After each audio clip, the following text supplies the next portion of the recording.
Welcome back to Introduction to Dynamics. In this video, we're going to be talking about concepts relating to moving reference frames. So this is when we've got two or multiple rigid bodies that are moving independently of each other.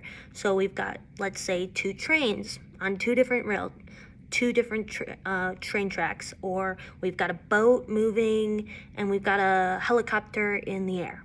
So they're not connected in any way. In the last couple of videos, we've been talking about rigid bodies that are connected by a common point and then using that point to solve problems. Or we've been talking about multiple points on the same rigid body. So this is where they differ. So we've got two different types of reference frames that will allow us to solve these types of problems. One of them is called a primary reference frame. So right here, and it's fixed and non-rotating. And then the other one is called the secondary reference frame, and it is moving. It can be rotating or non-rotating, but it's moving. So let's look at this image right here and talk about an example. So this is Earth, and it's rotating counterclockwise, and it's got an origin at O, and it's from a bird's eye view. So if you're looking down on Earth, it's rotating counterclockwise. So this axis, this coordinate system, XY, is fixed at point O. Even though Earth is rotating, it's rotating at such a slow rate that it's called inertial, and we can consider this XY axis to be fixed. So that's the primary axis, and it's inertial because it's with respect to Earth, and it's non-rotating. And then let's say you've got a point on Earth, let's call it B. Let's say it's a car that's driving, and it's driving along a windy road right here. It's got a coordinate system attached to it. Let's call it Y prime and X prime. And I'll just zoom in right here and make this prettier. Okay, so no matter where this point B moves, it's always going to have its coordinate system attached to it. So Y prime and X prime. So that coordinate system attached to this moving object is the secondary reference frame. So let's say we've got another point. Let's call it A.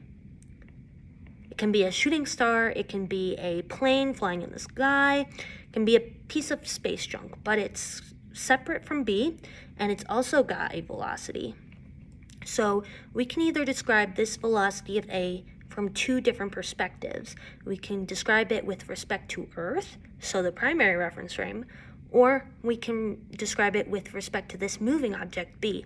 And their velocities, the velocity of A with respect to Earth versus with respect to B, are going to be different. So let's think about this in a different manner. So if we've got two trains and they're moving on parallel tracks, and one person is looking through the window at another person on the train, that person is sitting down and they look like they're not moving because they're moving at the same rate. But if we've got somebody standing on the outside of the train looking at this person sitting down, obviously not moving, even though they're sitting there on the train, they are moving with respect to that person looking at them.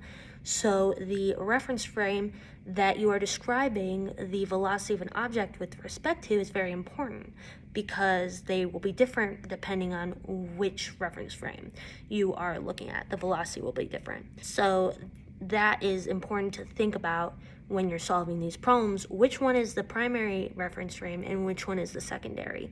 If you get the setup right and you identify these reference frames correctly, the rest of the problem is plug and chug. So let's talk about these equations that we'll be looking at and using.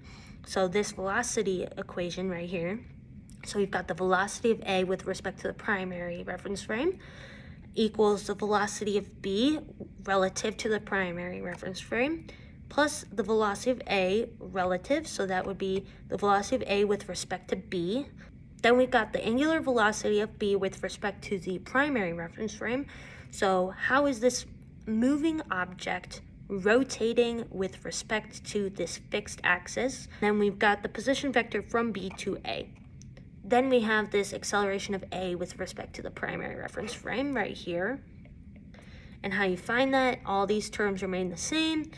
The same qualitatively, if you think about it in terms of the velocity equation. So this right here, this term right here would be the acceleration of b relative to the primary reference frame, and then so on.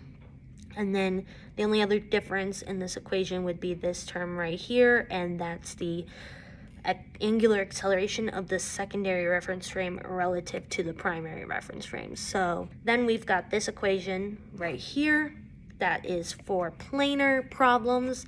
Let's say that A is not moving up or down, it's just moving in the y direction, and B obviously is not a flying car. So this example you can use the planar equation for. Okay, that's all for the concepts. I'll see you guys in the next video.